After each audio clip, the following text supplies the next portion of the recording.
Mga moto nerd at yun. Ngayon ito nakapag-vlog kasi yun nga namatay yung tatay na asawa ko.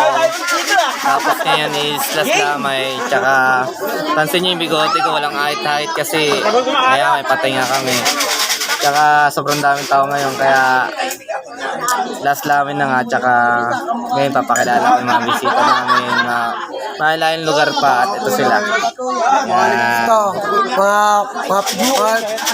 pamangkin ng tito ko.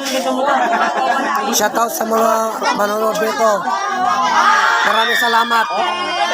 Yan is part siya ng pinsan ng asawa ko, si Gerald Vlogs.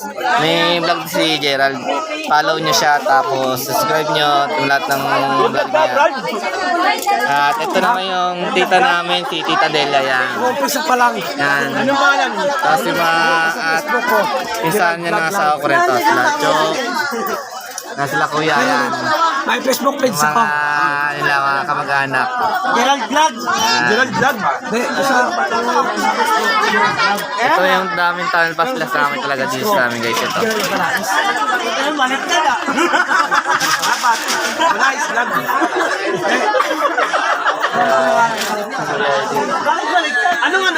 Anong tawag nito? Tapos bukas pala guys is sana bibig ni tatay. Siyempre nakakalungkot.